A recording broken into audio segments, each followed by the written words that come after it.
So if you haven't been following the news out of Alberta, you've missed a lot.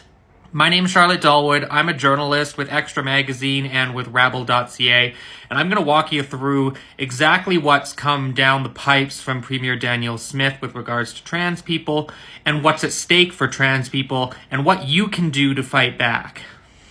So yesterday, Alberta's Premier Danielle Smith announced dramatic and draconian changes to Alberta's approach to the healthcare, education, and inclusion of transgender youth. Alberta will now prohibit children 15 years old and younger from accessing puberty blockers and gender-affirming hormone therapy. The province will now prohibit children 17 years old and younger from accessing gender-confirming top and bottom surgeries. Alberta will now require schools to obtain parents' permission before recognizing the chosen names and pronouns of students 15 years old and younger. And for students aged 16 or 17, schools will only be required to notify their parents first, which is basically a requirement to out them. Alberta will prohibit trans women from competing in women's sports, and it's going to start working with sporting authorities to create sex-segregated leagues. And the list of changes goes on. So what is going on in Alberta right now? Well, what's going on is that Alberta is committing state violence against its trans population. And we need to be very clear about the consequences here. Trans people are going to die.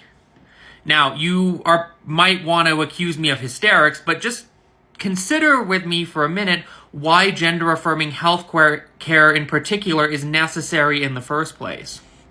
The reason it's necessary is that gender dysphoria wreaks havoc on the minds and bodies of those who suffer from it. Now, by gender dysphoria, what I'm talking about is the felt incongruence some people like me, trans people, experience between the sex they were assigned at birth and the gender with which they identify. Some youth with gender dysphoria end up needing long-term counseling. Too many end up needing a funeral. And that's because gender dysphoria is strongly linked to suicidality amongst gender-diverse children. One study estimated that between 32% and 50% of trans people of all ages have attempted suicide at least once. I'm one of them. Another study found that trans youth in particular are 5 times more likely than their cis peers to attempt suicide.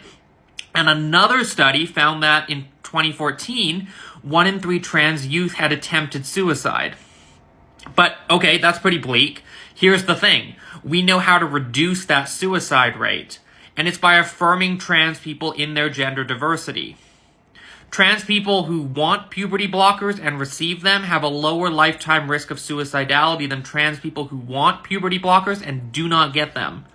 Trans and non-binary youth who receive gender-affirming health care, including puberty blockers and gender-affirming hormone therapy, see their suicide risk fall by 73%. And where 67% of transitioning people think about suicide pre-transition, only 3% think about suicide post-medical transition. This is exactly the sort of safe and effective care that Alberta is going to start denying to trans youth. And the consequences are going to be more than academic. Trans youth are going to die by suicide. Okay, there's another thing we need to be clear about. Trans lives matter. The lives of trans youth matter. And we should care that Alberta is going to eradicate many of those lives. But don't lose sight of the long-term goal underlying the province's approach. The point of making it impossible to be a trans youth is to make it impossible to grow up and become a trans adult. The point of killing trans youth is to wipe out the next generation of trans adults. The point of everything the province is doing is to destroy trans people as a meaningful population. And what is that? That's genocide.